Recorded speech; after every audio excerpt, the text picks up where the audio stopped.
The voice came from everywhere and nowhere, thousands speaking as one. We observe. We correct.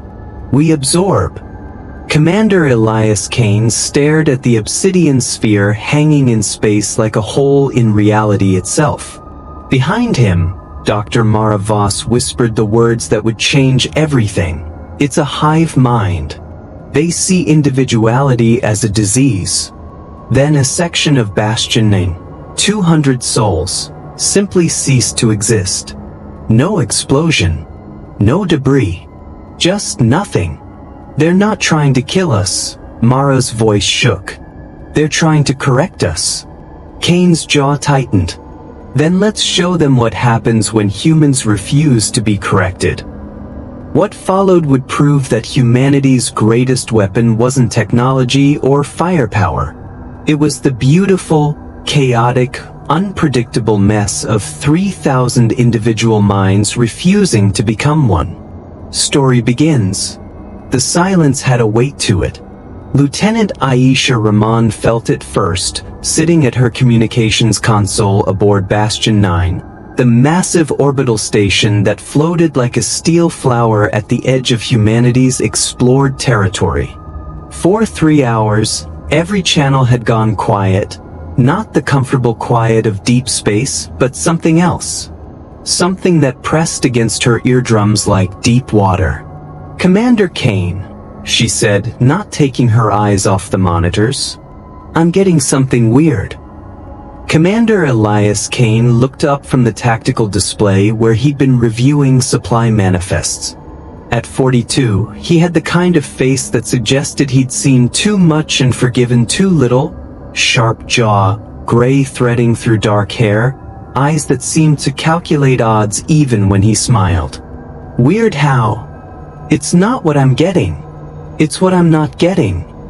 Aisha tapped her screen, pulling up the spectral analysis. Every piece of background radiation, every stellar emission, every comm bounce from the relay stations, it all just stopped. 3 hours ago. Like someone hit mute on the universe. Dr. Mara Voss emerged from the research lab, datapad in hand, her auburn hair pulled back in a messy bun that suggested she'd forgotten to sleep again. That's not possible. Cosmic background radiation doesn't just stop. I know what's possible, Doc, Aisha said, her dark eyes flicking to the older woman. I'm telling you what's happening. Kane moved to her station, leaning over her shoulder to study the readouts. He smelled like coffee and the recycled air everyone pretended was fresh. Run a diagnostic. Could be a sensor malfunction. Already did. Twice. It's not us. Aisha's fingers danced across the controls. It's like the universe is holding its breath. That's when the signal came. It didn't arrive like normal transmissions. No buildup, no carrier wave, no origin point. It simply existed, suddenly and completely, filling every frequency simultaneously. Aisha gasped, yanking off her headset as the sound threatened to split her skull. What the hell? Chief Engineer Marcus Hale came running from the maintenance bay, wiping grease from his hands. He was built like a boxer who'd retired into engineering, broad shoulders, scarred knuckles, a face that suggested he'd rather fix things than talk about them. The main display flickered to life without anyone touching it. The image that appeared made everyone in the command center freeze. It wasn't a face. It wasn't anything that resembled human communication protocols. It was geometry, perfect, terrible geometry. Crystalline structures that folded in on themselves in ways that hurt to look at, pulsing with a light that seemed to come from somewhere behind reality. And through it all, a voice that wasn't one voice but thousands speaking in absolute unison. We observe. We correct. We absorb. The words didn't translate. They simply meant, bypassing language entirely and planting themselves directly into understanding. Kane's hand went to the rail, knuckles white. Is this a first contact scenario? If it is, Mara said quietly, her scientific mind already racing, it's unlike anything in the protocols. The image shifted, and suddenly they were looking at star charts, their star charts. Every human colony, every outpost, every ship currently in space, marked with precise coordinates. You are scattered, the Continuum said. You are discordant. You are individual. This is error. This is disease. This will be corrected. Is that a threat? Kane's voice was steady, but his jaw was tight. Threat implies choice. There is no choice. There is only inevitability. The transmission cut off as suddenly as it had begun. For 5 seconds, nobody moved. Then the proximity alarms started screaming. Contact! Aisha's voice cracked. Something just appeared at the edge of our sensor range. No approach vector, no energy signature beforehand, it's just there. The view screen shifted to show it. The ship, if it could be called a ship, was a perfect obsidian sphere, so black it seemed to devour light. It was massive, easily twice the size of Bastion 9, and it moved with impossible smoothness toward them. All hands to battle stations, Kane ordered, his command voice cutting through the chaos. Hale, I need shields at maximum. Aisha, get me a line to fleet command. Mara, I'm already running analysis, she said, fingers flying across her datapad. This doesn't match any known propulsion system. No heat signature, no exhaust, no gravitational wake. It's like it's not bound by normal physics. Everything's bound by physics, Hale muttered, but he was already routing power to the defensive systems. Captain Reeve burst onto the command deck, still sealing his uniform jacket. He was a career military man, old school, with a medal collection that spoke of a dozen conflicts and a rigid spine that suggested he'd never bent for anyone. Report. Kane filled him in with rapid efficiency. Reeve's face went pale, then hard. We need to evacuate non-essential personnel to the lower decks. If this is hostile. It is hostile, Kane interrupted. The only question is what kind of hostile. The obsidian sphere stopped exactly 1,000 kilometers from the station. Then, without warning, a section of Bastion 9's outer ring simply ceased to exist. No explosion. No debris. One moment there were habitation modules housing 200 people. The next moment, there was nothing. Not even atoms. Just empty space where matter used to be. Aisha's scream cut off as she clapped her hand over her mouth. Mara staggered, catching herself on a console. Hale's face went gray. Jesus Christ, Reeve whispered. Kane's mind was already moving, calculating, planning. Hale, tell me you saw what happened. Tell me there's something we can counter. I don't know what I saw. Hale's voice was shaking. There was no energy discharge, no weapon signature. It's like reality just deleted that section. The Continuum's voice returned, still perfectly synchronized, still utterly without emotion. Resistance creates errors. Errors must be corrected. Submit, and correction will be efficient. Resist, and correction will be thorough. This is Captain Reeve of the United Earth Alliance Station Bastion 9, Reeve said, his voice military formal. We are a peaceful research and trade facility. Whatever your grievance. Grievance implies emotion. We do not grieve. We do not feel. We are perfect unity. You are chaos. Chaos must become order.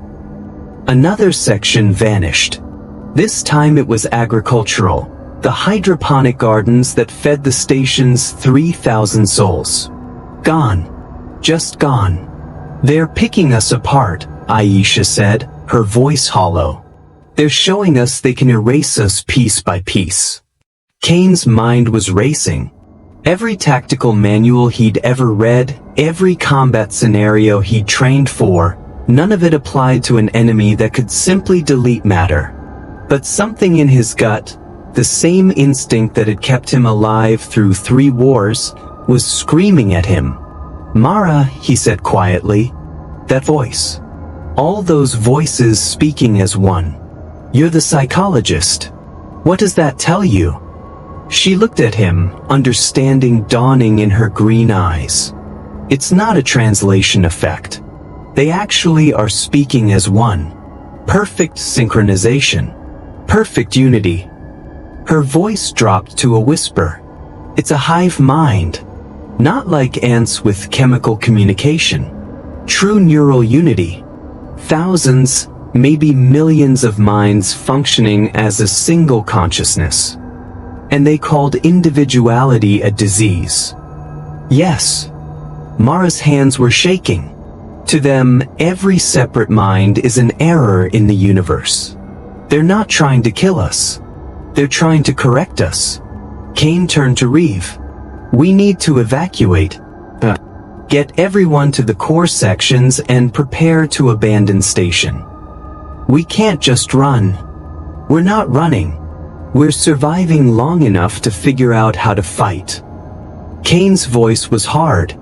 "That thing out there isn't invincible. Nothing is. But we need time." The station shuddered. Alerts cascaded across every screen. "They're boarding us," Hale said, staring at his readouts in disbelief. "No airlocks, no docking procedures. They're just walking through the hall." Aisha pulled up internal security feeds. On a dozen screens throughout the station, figures were appearing. They looked humanoid, 2 arms, 2 legs, a head, but that's where the resemblance ended. Their skin was a matte silver gray, perfectly smooth, without any distinguishing features. No faces, no expressions. They moved in perfect unison, each one a mirror of the others. And wherever they walked, people stopped moving, stopped talking, stopped being individuals. "Contact with Personnel Base 7 just went dark," Aisha reported. Same with Medical Section 3, and, oh God, the schoolroom. Kane felt something cold settle in his chest. The schoolroom. 40 kids, ages 5 to 12. All security teams, this is Commander Kane. Hostile boarders throughout the station. They are armed and extremely dangerous. Evacuate civilians to safe zones and establish defensive perimeters. Do not, I repeat, do not attempt to engage without backup. Through the security feeds, they watched security teams try to follow those orders. They watched brave men and women raise weapons, fire shots that passed through the silver figures like they weren't there. Then the figures would touch them, and the defenders would simply stop. Their faces would go blank. Their weapons would lower, and they would turn and walk away, moving in the same eerie synchronization as their assimilators. "It's not killing them," Mara breathed.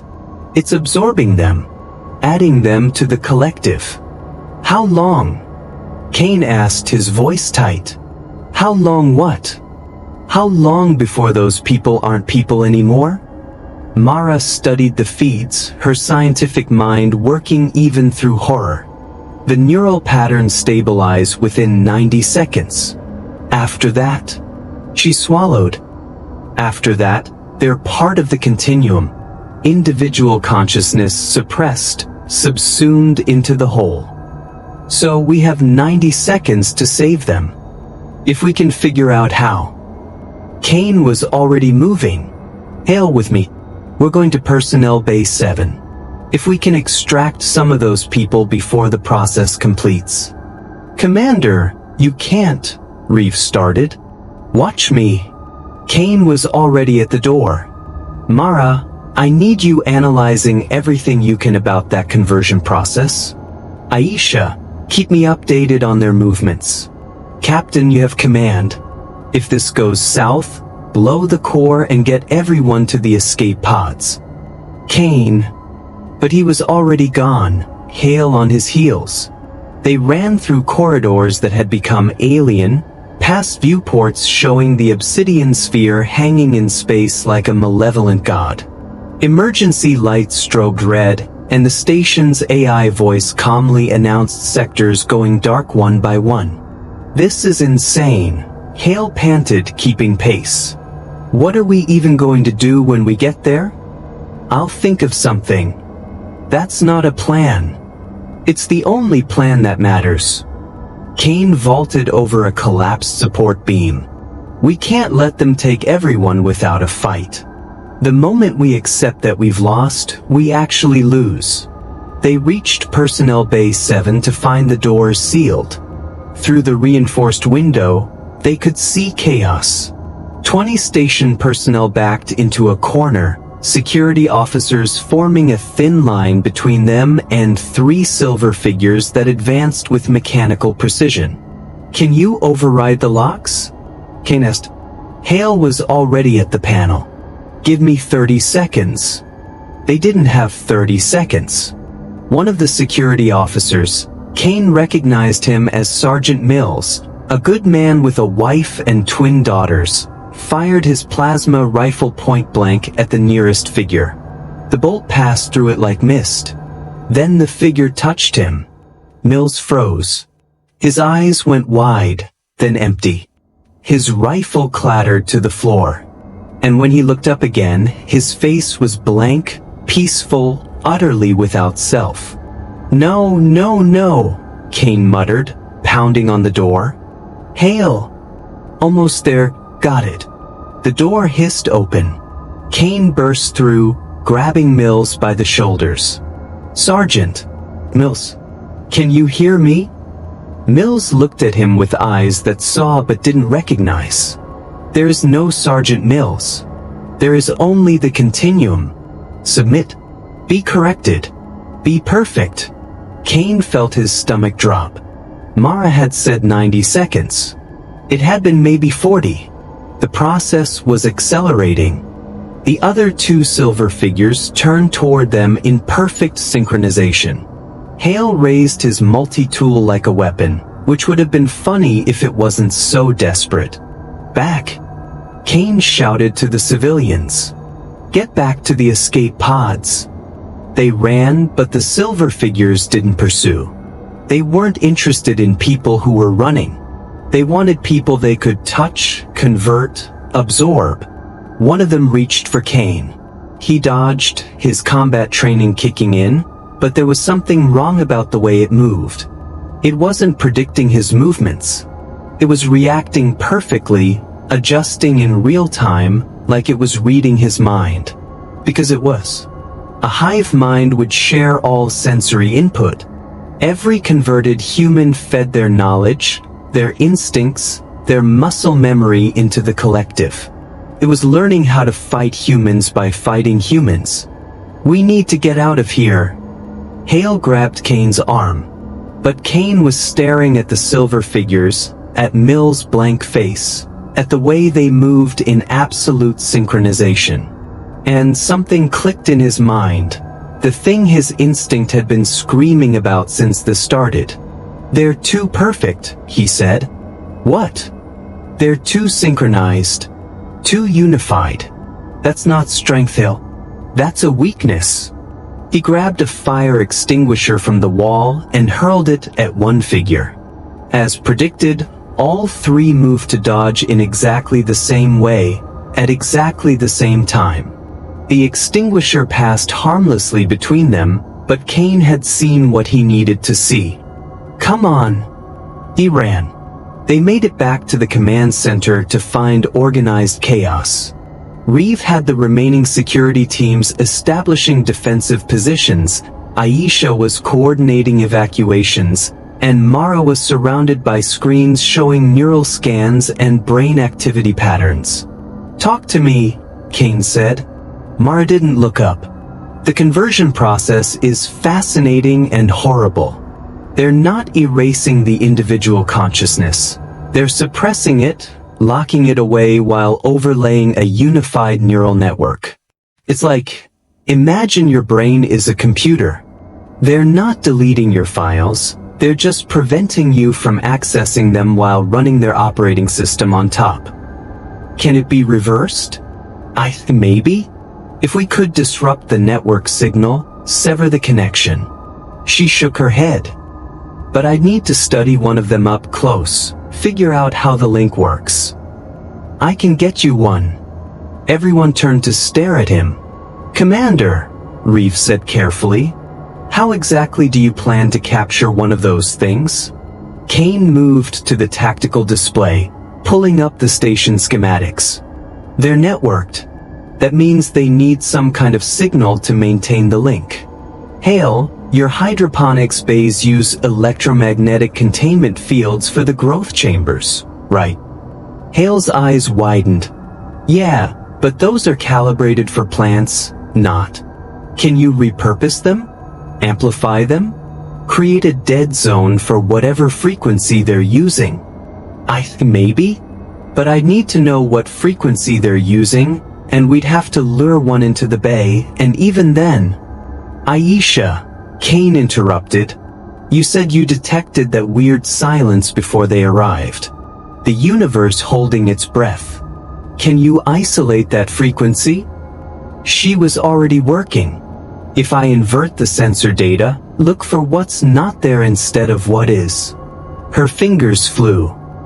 Holy shit. There's a carrier wave underneath everything. It's not electromagnetic. It's something else. Something that exists in the gaps between normal radiation. Can you match it? I can try. Kane turned to Reeve. I need authorization to repurpose non-essential systems. You're talking about using our food production facilities as a weapon. I'm talking about using everything as a weapon. Sir, we're 3 hours from extinction. Normal rules don't apply anymore. Reeve studied him for a long moment, then nodded. Do it. Whatever you need. The next 40 minutes were controlled chaos. Hale worked miracles with the hydroponics bay, rewiring growth chambers into electromagnetic cage. Aisha mapped the Continuum's network frequency, then reverse-engineered a jamming signal. Mara prepared her neural scanners. And Kane planned the most desperate gambit of his career. We need bait, he said. Something they want badly enough to follow into the trap. They want all of us, Aisha pointed out. No, they want individuality. They want chaos. Kane looked at each of them. They want someone who embodies everything they're trying to eliminate. You, Mara said quietly. Me. Absolutely not, Reeve said. Commander, if we lose you, if we lose everyone, it doesn't matter. Kane was already moving toward the armory. I'm going to the hydroponics bay. When I give the signal, Hale activates the field, Aisha hits them with the jamming frequency, and Mara gets her sample. Questions? About 1,000, Hale muttered. Save them for the after-action report. Kane grabbed a plasma pistol, checked the charge, holstered it. Assuming we survive to file one. Mara caught his arm as he passed. Elias, this is insane. I know. You're gambling on a theory. On instinct. I know. What if you're wrong? He met her eyes, saw the fear there, the calculation, the desperate hope. Something passed between them, acknowledgement of all the conversations they'd never had, all the moments they'd danced around, all the might-have-beens that war and duty had stolen. Then you'll have to be right instead, he said softly. Then louder, to everyone, let's show these things what humans do best. What's that? Aisha asked. Improvise. The hydroponics bay was a jungle of green under artificial sunlight, rows of plants reaching toward grow lights, the air thick with humidity and the smell of earth. Hale had cleared a central area, surrounding it with repurposed field generators that hummed with barely contained energy. Kane stood in the middle and keyed his comm, in position. Reading multiple contacts converging on your location, Aisha reported. Looks like 5, no, 7 of them. They know you're there. But let them come. Through the foliage he saw movement. Silver figures emerging from multiple entrances, surrounding him with methodical precision. Among them were faces he recognized: Mills, Dr. Chun from medical, young Private Torres who'd been on his first deployment. "We are the Continuum," they said in perfect unison, 7 voices speaking as one. "You are Commander Elias Kane. You are strategic. You are stubborn. You are valued. Submit, and your knowledge will elevate the whole. Resist, and you will be corrected regardless." "Here's the thing about humans," Kane said, hand drifting toward his pistol. "We're really bad at being told what to do." They moved as one, closing in from all sides. Kane drew and fired 3 quick shots, not at them, but at the growth chamber controls. Nutrient solution exploded outward, flooding the floor, conducting electricity from the damaged systems. The silver figures paused, recalculating. That half-second of hesitation was all Kane needed. "Now," he shouted. Hale activated the field generators. Energy crackled through the air, creating a dome of electromagnetic interference. Aisha hit the jamming frequency. And for the first time since the Continuum had arrived, the silver figures stopped moving in perfect synchronization. They stumbled. One fell. Another turned in the wrong direction. The network that bound them had been severed, and suddenly 7 linked minds were 7 individual bodies with no idea how to function independently. "Mara, move!" Kane vaulted over a planter, tackling one of the figures. It tried to phase through his grip, but inside the electromagnetic cage, whatever allowed them to pass through matter wasn't working. It was solid. It was vulnerable. Mara burst through the door with her scanner, targeting the downed figure. "Hold it still. Kind of busy." Kane wrestled within human strength, but the figure wasn't fighting smart anymore. It was fighting on instinct, the instinct of whatever species it had been before conversion. And instinct could be predicted, countered, beaten. The neural scanner blazed with data. Mara's eyes went wide. "I've got it. The network uses a crystalline structure embedded in the brainstem. If we can disrupt the resonance frequency..." The dome flickered. One of the figures had crawled to the field generator and touched it. The machine sparked, failed, died. "Hale!" Kane shouted. "On it!" Hale was already there, but the other generators were overloading, pushed beyond their design limits.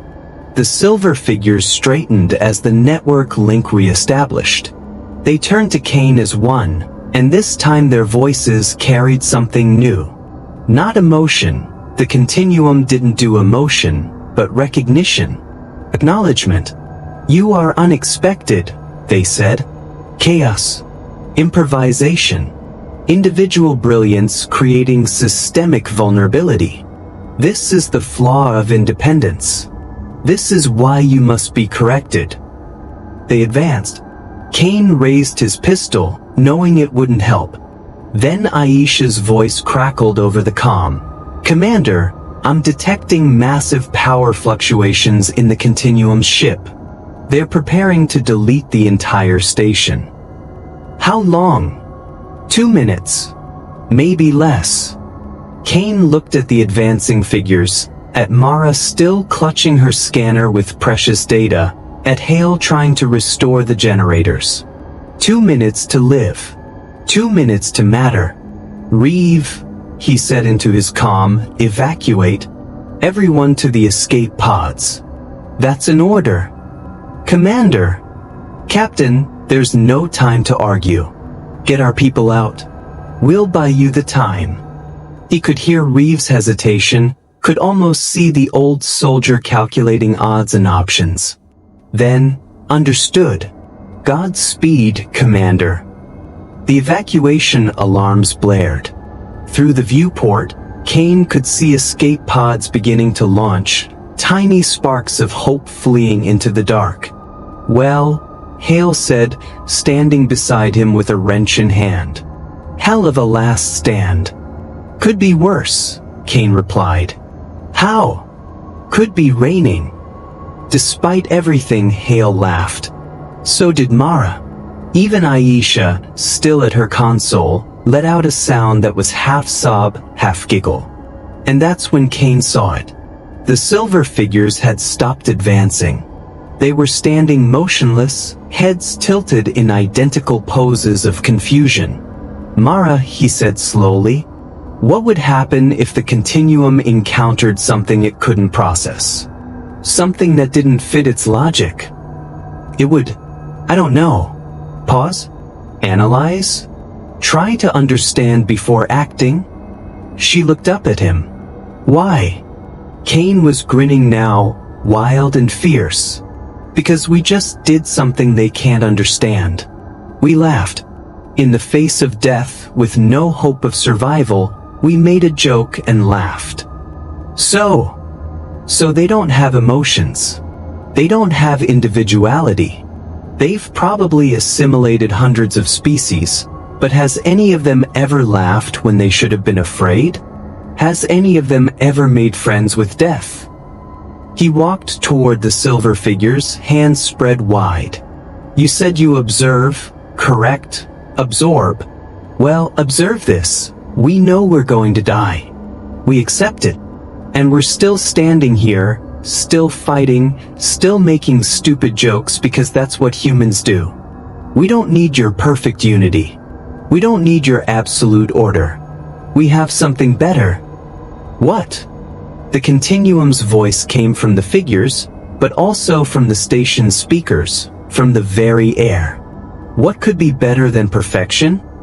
Being beautifully, stubbornly, impossibly ourselves. The station shuddered. The Continuum's ship was charging its deletion weapon. 30 seconds, maybe less. But the silver figures didn't move. And through the viewport, Kane saw something impossible. The obsidian sphere was hesitating. Lights flickered across its surface in patterns that looked almost like confusion. Mara was staring at her scanner, her voice hushed with awe. The primary conductor, their central intelligence, it's thinking. Actually thinking. Running scenarios. Probability matrices. It's trying to understand us. Can't compute chaos, Hale said. Can't predict what doesn't follow rules. The Continuum's voice returned, but this time it wasn't perfectly unified. There were fragments, discordances, tiny individual variations that suggested something incredible. Doubt. You are illogical, inefficient, imperfect, yet you persist. This creates error in our calculations. This creates new data. A pause that felt like eternity. This creates questions. Questions are good, Kane said. Questions mean thinking. Real thinking, not just processing.